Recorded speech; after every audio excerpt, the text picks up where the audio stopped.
Hallelujah. വളരെ ആനന്ദത്തോടെ നമുക്ക് ഒരിക്കൽ കൂടെ കർത്താവിന് മഹത്വം കൊടുക്കാം. ഹല്ലേലൂയ. പ്രിയ ദൈവമക്കളെ, ഈ ആത്മീയ ശുശ്രൂഷയിലേക്ക് വളരെ ആകാംക്ഷയോടെയും പ്രാർത്ഥനയോടെ കടന്നു വന്നിരിക്കുന്ന എല്ലാ ദൈവമക്കൾക്കും നമ്മുടെ കർത്താവായ യേശു ക്രിസ്തുവിന്റെ സമാധാനവും സ്നേഹവും ആശംസിക്കുകയാണ്. 29-ാം സങ്കീർത്തനത്തിൽ 7-ാം തിരുവചനത്തിൽ സങ്കീർത്തകൻ പറയുകയാണ്, കർത്താവിന്റെ സ്വരം അഗ്നിജ്വാലകൾ പുറപ്പെടുവിക്കുന്നു. ദൈവത്തിന്റെ വചനം എവിടെയെല്ലാം വെളിപ്പെടുന്നുവോ അവിടെയെല്ലാം പരിശുദ്ധാത്മാവ് അഗ്നിയായി വെളിപ്പെടുന്നു. ദൈവത്തിന്റെ വചനം, കർത്താവിന്റെ സ്വരം അഗ്നിജ്വാലകൾ പുറപ്പെടുവിക്കുന്നു. ഈ മണിക്കൂറുകളിൽ നമ്മൾ കർത്താവിന്റെ വചനത്തിന് മുൻപിലായിരിക്കുമ്പോൾ പരിശുദ്ധാത്മാവ് അഗ്നിയുടെ ആത്മാവെ കത്തിപ്പടരുവാൻ, എവിടെയെല്ലാം വചനം മുറിക്കപ്പെടുന്നുവോ അവിടെയെല്ലാം ദൈവശക്തിയുടെ വ്യാപാരം ഉണ്ടാകും. അവിടെയെല്ലാം പരിശുദ്ധാത്മാവ് ഇറങ്ങി വരും. നമ്മളായിരിക്കുന്ന കുടുംബങ്ങളിൽ ആത്മാവിന്റെ സജീവമായ സാന്നിധ്യം വെളിപ്പെടുവാൻ, നമ്മുടെ ജീവിതങ്ങളിൽ ആത്മാവിന്റെ അഭിഷേകം വെളിപ്പെടുവാൻ, നമ്മുടെ സഭാ സമൂഹങ്ങൾ ദൈവവചനത്തിന്റെ നിറവുകളായി രൂപാന്തരപ്പെടുവാൻ ആഗ്രഹിച്ചുകൊണ്ട് ദൈവമക്കളെ ഏറെ ഒരുക്കത്തോടെ നമുക്ക് വചനത്തിന്റെ അഭിഷേകത്തെ സ്വീകരിക്കാം. പത്രോസ് അപ്പോസ്തലൻ പറയുന്നുണ്ട് തന്റെ ലേഖനത്തിൽ, നിങ്ങൾ വചനത്തിന് വേണ്ടി ദാഹിക്കുവിൻ. ഒരു കൊച്ചുകുഞ്ഞ് അമ്മിഞ്ഞ പാലിനു വേണ്ടി ദാഹിക്കുന്നത് പോലെ കർത്താവിന്റെ വചനത്തെ വലിയ അഭിഷേകത്തോടെ സ്വീകരിക്കുവാനായി നമുക്കൊരുങ്ങാം. നമുക്കൊന്നു ചേർന്ന് ഈരടികൾ പാടി വചനത്തെ ഏറ്റുവാങ്ങാം.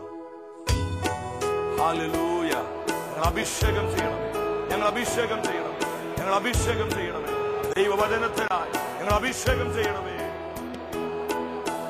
കുശവൻ കയ്യിൽ കളിമണ്ണു ഞാൻ, അനുദിനം നീ പണിയണമേ. എല്ലാവരും ചേർന്ന് പാടിക്കേ. കുശവൻ കയ്യിൽ കളിമണ്ണു ഞാൻ, അനുദിനം നീ പണിയണമേ. കുശവൻ കയ്യിൽ കളിമണ്ണു ഞാൻ, അനുദിനം നീ പണിയണമേ.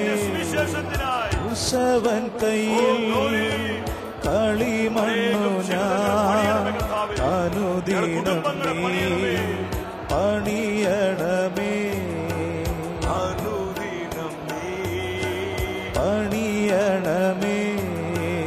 അനുദിനം നീ പണിയണമേ. ഒരു നിമിഷം നമുക്ക് പ്രാർത്ഥിക്കാം. ഓ പൊന്നു കർത്താവേ, അവിടുത്തെ പരിശുദ്ധമായ നാമത്തിൽ നിന്റെ ജനത്തിന് വേണ്ടി പ്രാർത്ഥിക്കുകയാണ്. വചനത്തിൽ വളരുവാൻ, വചനത്തിന് അഭിഷേകത്തെ സ്വീകരിക്കുവാൻ കർത്താവെ ഞങ്ങൾ ഒരുക്കണമേ. ഞങ്ങൾ കേട്ടു കർത്താവിന്റെ സ്വരം അഗ്നിജ്വാലകൾ പുറപ്പെടുവിക്കുന്നു. ഓ ദൈവമേ, നീ ഞങ്ങളോട് സംസാരിക്കുമ്പോൾ ഞങ്ങളുടെ ജീവിതത്തിലും ഞങ്ങളായിരിക്കുന്ന കുടുംബത്തിലും ഞങ്ങളുടെ സഭാ സമൂഹങ്ങളിലും ദേശങ്ങളിലെല്ലാം ദൈവവചനത്തിന്റെ അഭിഷേകം അഗ്നിയായി കത്തിപ്പടരുവാൻ ഞങ്ങൾ പ്രാർത്ഥിക്കുകയാണ്.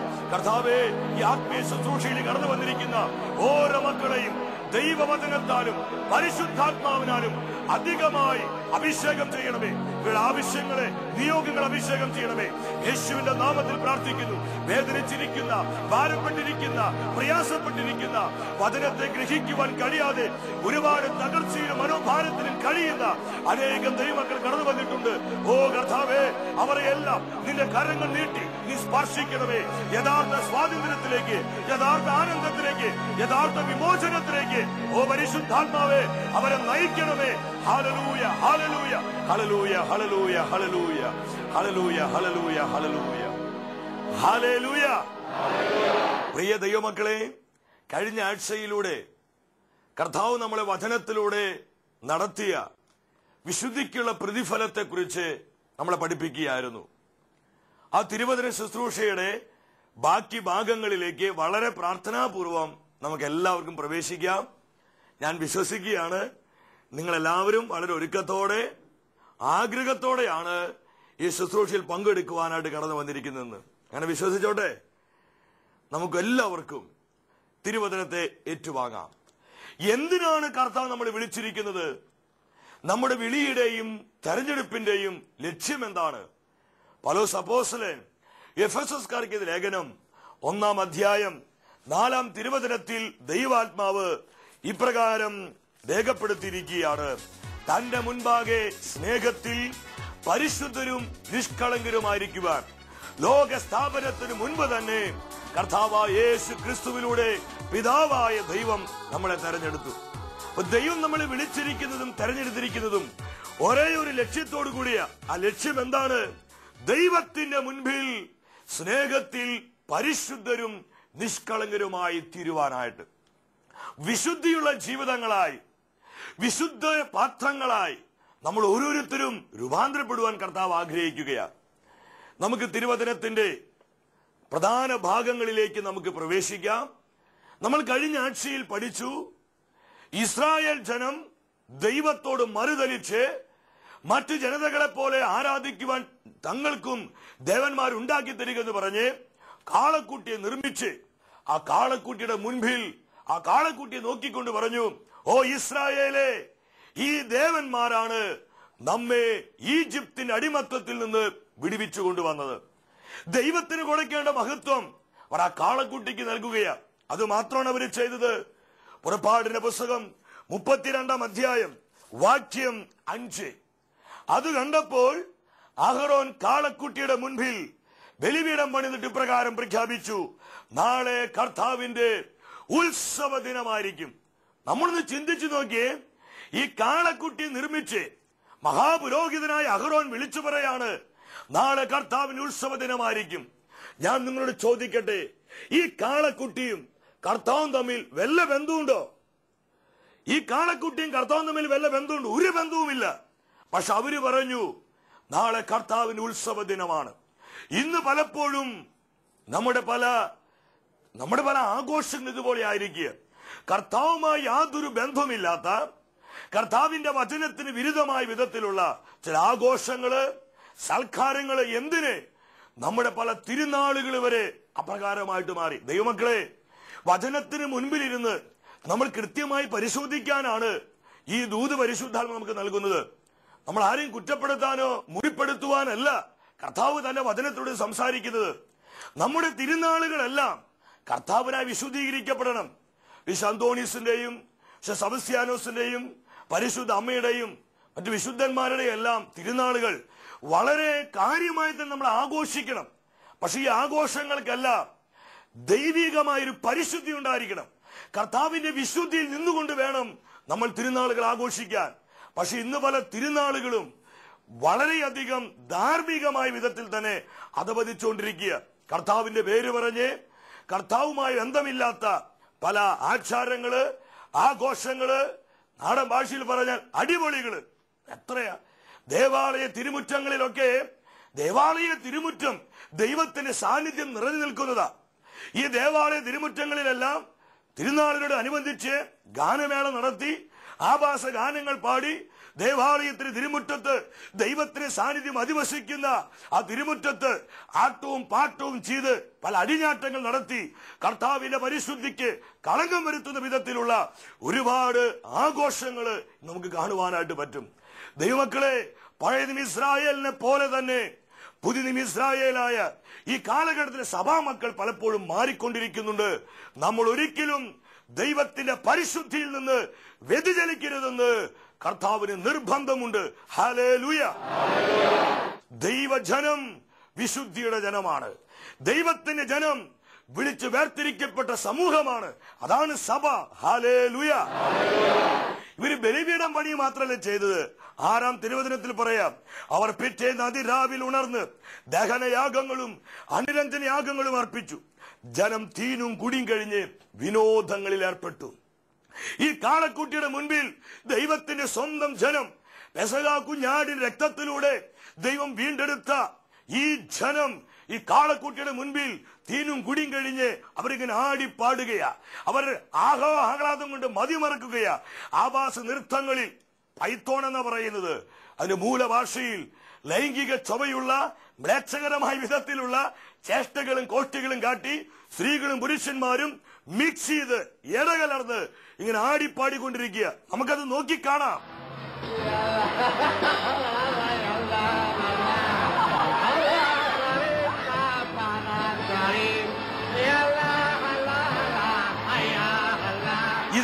ചെയ്തുകൊണ്ടിരിക്കുന്നത് ദൈവത്തിന്റെ സ്വന്തം ജനം, ദൈവം വീണ്ടെടുത്ത ജനം, ഉടമ്പടിയുടെ ജനമാണ് ഇതുപോലെയുള്ള മ്ലേച്ഛതകൾ കാട്ടിക്കൊണ്ടിരിക്കുന്നത്. ഉടമ്പടി ലംഘിക്കുകയാണവർ. നിങ്ങൾ നോക്കിക്കണ്ട് എന്തോരം ദുഃഖകരമായ കാഴ്ചയാണ് നമ്മളൊക്കെ കണ്ടുകൊണ്ടിരിക്കുന്നത്. പ്രിയ ദൈവമക്കളെ, ഇന്നും സ്ഥിതി വ്യത്യാസമൊന്നുമല്ല. പലപ്പോഴും ഇന്ന് ഇതുപോലെയാണ് അനേകം ദൈവമക്കള് മാറിക്കൊണ്ടിരിക്കുന്നത്. ഇവിടെ വചനം പറയാണ്, അവർ വിനോദങ്ങളിൽ ഏർപ്പെട്ടു. വീണ്ടും 25-ാം തിരുവചനത്തോട്ട് വരുമ്പോൾ കാണുവാൻ പറ്റും, ജനത്തിൽ അഴിഞ്ഞാട്ടം മോശ കണ്ടു.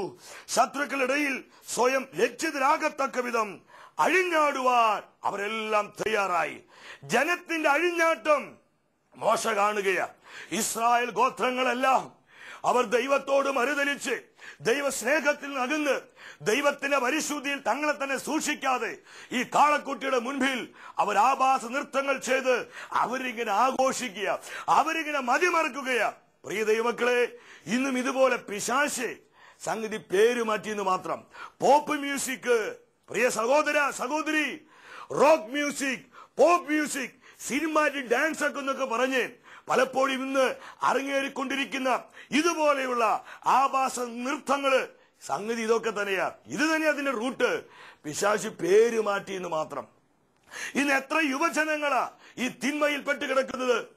ഇന്ന് പലപ്പോഴും നമ്മുടെ ക്യാമ്പസുകളിൽ എന്തിന് ദൈവത്തിന് അതിവിശുദ്ധമായിട്ടുള്ള ചില സ്ഥലങ്ങളിൽ വരെ ഇതുപോലെയുള്ള പ്രോഗ്രാമുകൾ സംഘടിപ്പിച്ച് പലപ്പോഴും ദൈവത്തിന്റെ ജനം ദൈവിക വ്യവസ്ഥയിൽ നിന്ന് പിന്മാറിപ്പോകുന്നത് നമ്മളായിരിക്കുന്ന ഈ നാളുകളിൽ വേദനയോട് നമുക്ക് കാണുവാൻ പറ്റും. ദൈവമക്കളെ, ഈ തലങ്ങളിലെല്ലാം ഒരു മാറ്റം വരേണ്ടിയിരിക്കുന്നു. ഇവിടെയെല്ലാം നമ്മൾ പുതിയ അഭിഷേകം പ്രാപിക്കണം. ഒരു പുതിയ അനുഭവത്തിലേക്ക് നമ്മൾ വരണം. ഒരു പുതിയ ജീവിത ശൈലി നമ്മൾ സ്വന്തമാക്കണം. ദൈവത്തിന്റെ ജനം ദൈവത്തിന്റെ സ്വന്തമാണ്.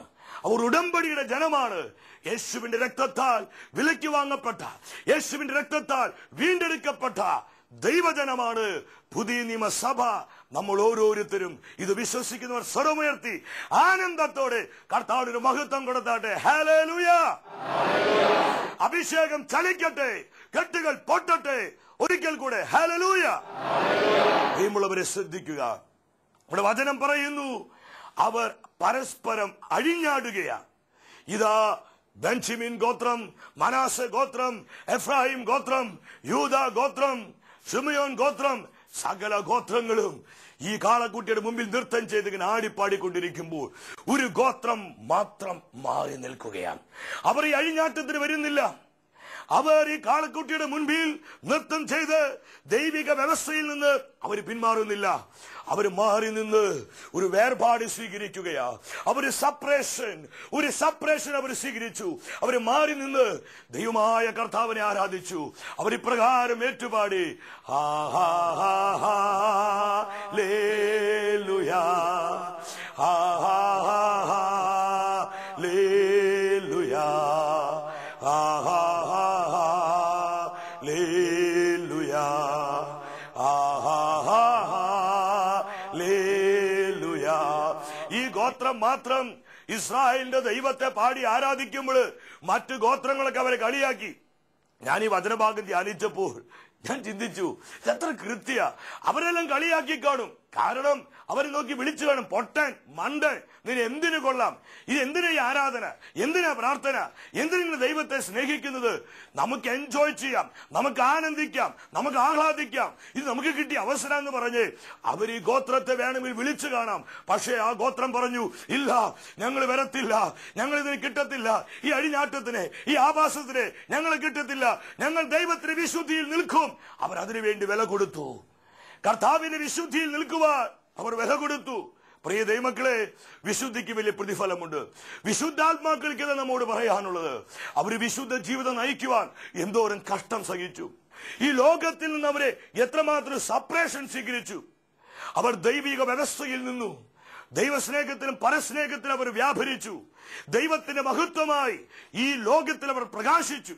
അതിനുവേണ്ടി ഒരുപാട് നഷ്ടങ്ങൾ അവർക്കുണ്ടായി, ഒരുപാട് കഷ്ടങ്ങളുണ്ടായി, ഒരുപാട് ക്ലേശങ്ങളുണ്ടായി. പക്ഷെ പരാതിയില്ലാതെ, പരിഭവമില്ലാതെ അതെല്ലാം ആനന്ദത്തോടെ സ്വീകരിച്ച് ദൈവത്തിന് മഹത്വം കൊടുത്തപ്പോൾ ദൈവം അവർക്ക് അധികമായ പ്രതിഫലം കൊടുത്തു. വിശുദ്ധാത്മാക്കൾക്കൊക്കെ ഇന്ന് തിരുസഭയിൽ എത്രയോ വിശുദ്ധാത്മാക്കളുണ്ട്. ഈ വിശുദ്ധാത്മാക്കളൊക്കെ, പ്രിയമുള്ളവരെ, നമ്മോട് ഇതാ പറയാനുള്ളത്, വിശുദ്ധിക്ക് വലിയ പ്രതിഫലമുണ്ട്, വിശുദ്ധിക്ക് വലിയ പ്രതിഫലമുണ്ട്. നിങ്ങൾ എത്ര പേര് ഇത് വിശ്വസിക്കുന്നു? ഇവിടെ ഒരു ഗോത്രം മാത്രം മാറി നിന്നു.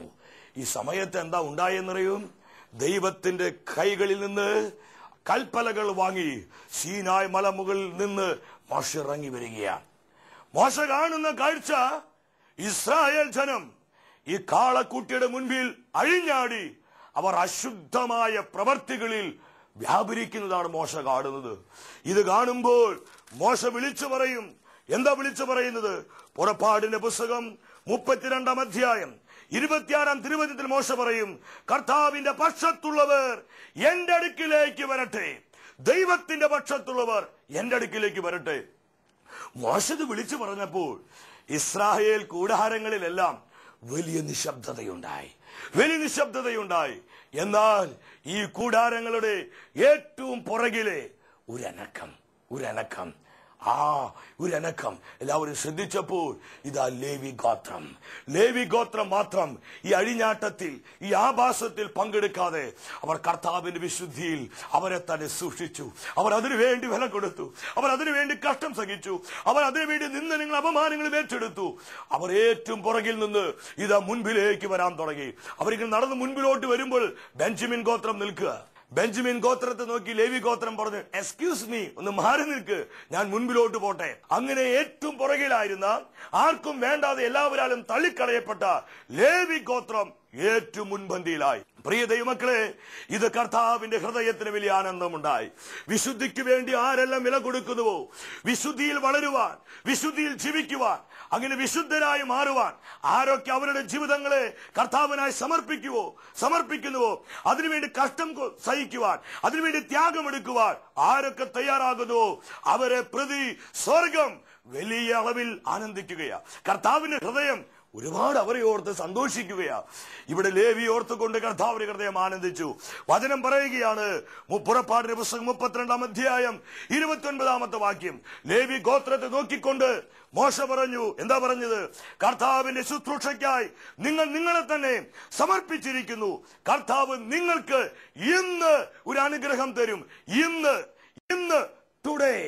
ടുഡേ ഇന്നൊരു അനുഗ്രഹം തരും. ഇതെന്തോരം വലിയൊരു വാഗ്ദത്തമാണ്. വിശുദ്ധിക്ക് വലിയ പ്രതിഫലമുണ്ട് ദൈവമക്കളെ. അവരെ തന്നെ കർത്താവിനായി സമർപ്പിച്ചപ്പോൾ ദൈവം പറഞ്ഞു, നിങ്ങൾക്ക് ഇന്ന് ഞാനൊരു അനുഗ്രഹം തരും.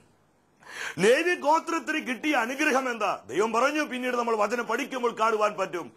ഇസ്രായേൽ ജനത്തിന് പൗരോഹിത്യ ശുശ്രൂഷ ചെയ്യുവാനുള്ള പൗരോഹിത്യ അധികാരം, പൗരോഹിത്യ അഭിഷേകം ഇതാ ലേവി ഗോത്രത്തിന് ഞാൻ നൽകിയിരിക്കുന്നു. ഹല്ലേലൂയ! കണ്ടോ ദൈവമക്കളെ, ഇതെന്തോരം വലിയ അത്ഭുതകരമാണ്. ആരെല്ലാം വിശുദ്ധിയിൽ നിൽക്കുന്നുവോ, ആരെല്ലാം അതിനുവേണ്ടി വില കൊടുക്കുന്നുവോ, കർത്താവിന്റെ മഹത്വമായി മാറുവാൻ ആരൊക്കെ അവരുടെ ജീവിതങ്ങളെ കർത്താവിനായി ഏൽപ്പിക്കുന്നുവോ, അവർക്ക് വലിയ പ്രതിഫലമുണ്ട്. വിശുദ്ധാത്മാക്കൾക്ക്, അപ്പോസ്തലന്മാർക്ക്, പ്രവാചകർക്ക് നമ്മോട് പറയുവാനുള്ളത് ഈ ഒരു മെസ്സേജാ. ദൈവമക്കളെ, ഇത് അഭിഷേകമായി സ്വീകരിക്കുക. ഈ ലോകത്തിന് അഴിഞ്ഞാട്ടങ്ങളുടെ, ഈ ലോകത്തിന്റെ ഇമ്പങ്ങളുടെ, ഈ ലോകത്തിന്റെ മ്ലേച്ഛതയുടെ, ഈ ലോകത്തിന്റെ നിറങ്ങളുടെയും വർണ്ണങ്ങളുടെയും പുറകെ പോയി നശിക്കാതെ കർത്താവ് അനുവദിച്ചിരിക്കുന്ന ഈ ജീവിതം കർത്താവിനായി സമർപ്പിച്ച് അവന്റെ മഹത്വമായി ഈ ലോകത്തിൽ പ്രകാശിക്കുക. ദൈവം നമ്മളെ അതിനായിട്ട് ഒരുക്കുകയാ. വെളിപാട് പുസ്തകത്തിൽ പറയുന്നുണ്ട്, അവന് ദൈവം നൽകുന്ന സമ്മാനം. വെളിപാടിന്റെ പുസ്തകം 22-ാം അധ്യായം 12-ാം തിരുവചനത്തിൽ കർത്താവ് പറയാ, ഇതാ ഞാൻ വേഗം വരുന്നു, എന്റെ സമ്മാനവും ഞാൻ കൊണ്ടുവരുന്നുണ്ട്, ഓരോരുത്തർക്കും സ്വന്തം പ്രവർത്തികൾക്ക് അനുസൃതം പ്രതിഫലം നൽകുവാനാണ് ഞാൻ വരുന്നത്. പ്രിയ ദൈവത്തിന്റെ പൈതലെ, നീ മറക്കരുത്, വിശുദ്ധിക്ക് വലിയ പ്രതിഫലമുണ്ട്. യാഥാർത്ഥ്യം മനസ്സിലാക്കി ഒരു വിശുദ്ധ യാഗമായി നമ്മുടെ ജീവിതങ്ങളെ കർത്താവിന് സമർപ്പിക്കുകയും നമ്മുടെ കുടുംബം, നമ്മളായിരിക്കുന്ന സഭാ സമൂഹം, നമ്മുടെ ദേശം, നമ്മുടെ വ്യക്തി ജീവിതമെല്ലാം ഒരു വിശുദ്ധ യാഗമായി കർത്താവിന്റെ മുൻപിൽ പ്രകാശിക്കട്ടെ. അതിനായി ദൈവം നമ്മളെല്ലാവരെയും സമൃദ്ധമായി അനുഗ്രഹിക്കട്ടെ. നിത്യസ്നേഹത്താൽ എന്നെ സ്നേഹിച്ചു, നിത്യസ്നേഹത്താൽ എന്നെ സ്നേഹിച്ചു.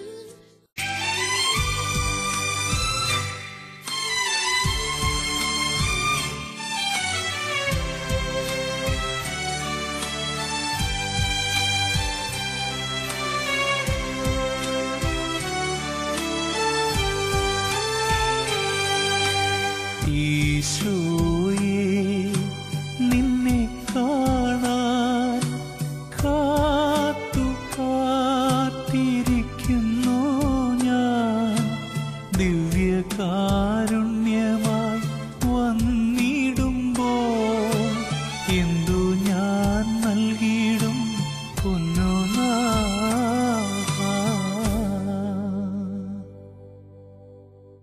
തിരുവോസ്തിരൂപനായ കർത്താവിന്റെ സാന്നിധ്യം പൂർണ്ണമായ അളവിൽ നമുക്ക് അനുഭവിക്കാം. ഏറെ പ്രത്യാശയോടെ ആനന്ദത്തോടെ കർത്താവിന്റെ സാന്നിധ്യത്തെ തിരിച്ചറിഞ്ഞുകൊണ്ട് ഈ ആരാധന ശുശ്രൂഷയിൽ നമുക്ക് പങ്കുകൊള്ളാം. പ്രിയ ദൈവമക്കളെ, ദൈവവചനത്തിലൂടെ പരിശുദ്ധാത്മാവ് ഇന്ന് നമ്മളെ വഴി നടത്തി വിശുദ്ധിക്കുള്ള പ്രതിഫലത്തെക്കുറിച്ച്, കർത്താവിനോടുള്ള സ്നേഹത്തെ പ്രതി, ദൈവവചനത്തോടുള്ള അനുസരണത്തെ പ്രതി നമ്മൾ നമ്മുടെ ജീവിതങ്ങളെ ക്രമപ്പെടുത്തുമ്പോൾ അതിന് വലിയ പ്രതിഫലമുണ്ടെന്ന് ദൈവത്തിന്റെ ആത്മാവ് നമ്മളെ പഠിപ്പിക്കുകയായിരുന്നു. നമ്മുടെ ജീവിതങ്ങളിലേക്ക് ഈ തിരുവചനമെല്ലാം അഭിഷേകമായി വ്യാപരിക്കുവാൻ ആഗ്രഹിച്ച് പ്രാർത്ഥിക്കുക. അനേകം ദൈവമക്കള് ഈ യാഥാർത്ഥ്യം തിരിച്ചറിയാതെ പാപത്തിന്റെ വഴിയിൽ, ലോകത്തിന്റെ വഴിയിൽ, അശുദ്ധിയുടെ വ്യാപാരങ്ങളിൽ അവർ ജീവിച്ചുകൊണ്ടിരിക്കുക. അപ്രകാരമുള്ള ജീവിതങ്ങളെയെല്ലാം ഇപ്പോൾ കർത്താവിന്റെ സാന്നിധ്യത്തിന് മുൻപിലേക്ക് ഉയർത്തി മുറുങ്ങിയ ഹൃദയത്തോടെ പ്രാർത്ഥിക്കുക. കർത്താവെ, നിന്നെ അറിയാതെ, നിന്റെ വചനത്തിന് വിരുദ്ധമായി, നിന്റെ സ്നേഹത്തോട് മറുതലിച്ച് ജീവിക്കുന്ന എല്ലാ ജീവിതങ്ങൾക്കായി ഈ സമയം ഞങ്ങൾ പ്രാർത്ഥിക്കുകയാണ്. ഇതാ ഈ പരിശുദ്ധ കുർബാനയിൽ നിന്ന് അധികമായ അളവിൽ കർത്താവിന്റെ സാന്നിധ്യം വ്യാപരിക്കുന്നു. Hallelujah, hallelujah. ഏറ്റെടുത്ത് പ്രാർത്ഥിക്കുക ദൈവമക്കളെ, സ്വീകരിച്ച് പ്രാർത്ഥിക്കുക. കർത്താവെ, ഞങ്ങളെ തൊടണമേ, എല്ലാവിധ അടിമത്വത്തിന്റെ കെട്ടുകളെയും പൊട്ടിക്കണമേ. വിശുദ്ധിയോടെ ജീവിക്കുവാൻ, വിശുദ്ധിയിൽ വളരുവാൻ, നിത്യതയുടെ തണലിൽ കഴിയുവാൻ ഞങ്ങൾ ഓരോരുത്തരെയും വ്യക്തിപരമായി, കുടുംബപരമായി, സമൂഹപരമായി കർത്താവെ അഭിഷേകം ചെയ്യണമേ. Hallelujah, hallelujah, hallelujah. കുടുംബങ്ങൾ വിശുദ്ധീകരിക്കപ്പെടട്ടെ, ജീവിതങ്ങൾ വിടുവിക്കപ്പെടട്ടെ. ഇരു കരങ്ങളും കർത്താവിന് മുൻപിലേക്ക് ഉയർത്തി നുറുക്കത്തോടെ പ്രാർത്ഥിക്കേ. പരിശുദ്ധാത്മാവിനെ വിളിച്ച് പ്രാർത്ഥിക്കേ. ദൈവത്തിന്റെ ആത്മാവ് വിശുദ്ധിയുടെ ആത്മാവായി, വിശുദ്ധിയുടെ അഭിഷേകമായി നമ്മളിൽ വ്യാപരിക്കുവാൻ, നമ്മുടെ കുടുംബങ്ങളിൽ വ്യാപരിക്കാൻ, കുഞ്ഞുമക്കൾക്ക് വേണ്ടി പ്രാർത്ഥിക്കേ. ദമ്പതികൾ വിശുദ്ധീകരിക്കപ്പെടട്ടെ. ബഹുമാനപ്പെട്ട വൈദികർ, സമർപ്പിതർ കൂടുതലായി വിശുദ്ധീകരിക്കപ്പെടട്ടെ. സകല ജീവിതങ്ങളും ദൈവരാജ്യത്തിന് വിസ്തൃതിക്കായി എഴുന്നേൽക്കുമാറ് കർത്താവിന്റെ അഭിഷേകം എല്ലാ മണ്ഡലങ്ങളിലും കത്തി പടരട്ടെ. Hallelujah, hallelujah. ആത്മാവേ, അഗ്നിയായി നിറയണമേ. ആത്മാവേ, അഗ്നിയായി നിറയണമേ. പാപത്തിൻ ശക്തിമേ പരിശുദ്ധാത്മ വ്യാപരിക്കണമേ, വ്യാപരിക്കണമേ. സ്തുതിച്ച് പ്രാർത്ഥിക്കുക. ആരാധന, ആരാധന, ആരാധന. അഭിഷേകമായി, കൃപയായി വെളിപ്പെടണമേ, വെളിപ്പെടണമേ. ആത്മാവിന്റെ കൃപാവരങ്ങൾ, ആത്മാവിന്റെ സാന്നിധ്യം, ആത്മാവിന്റെ പുതുശക്തി എല്ലാ ജീവിതങ്ങളിലും നിറയട്ടെ, നിറയട്ടെ, നിറയട്ടെ. കുടുംബങ്ങളിൽ നിറയട്ടെ, തലമുറകളിൽ നിറയട്ടെ, സഭാ സമൂഹങ്ങളിൽ നിറയട്ടെ. ആരാധന, ആരാധന. Hallelujah, hallelujah. കർത്താവേ നന്ദി, ആത്മാവേ നന്ദി, പിതാവേ നന്ദി. ഹല്ലേലൂയ. ഞങ്ങൾ അഭിഷേകം ചെയ്തതിനായി, വിശുദ്ധീകരിച്ചതിനായി നന്ദി പറയുന്നു, നന്ദി പറയുന്നു, നന്ദി പറയുന്നു. ഹല്ലേലൂയ.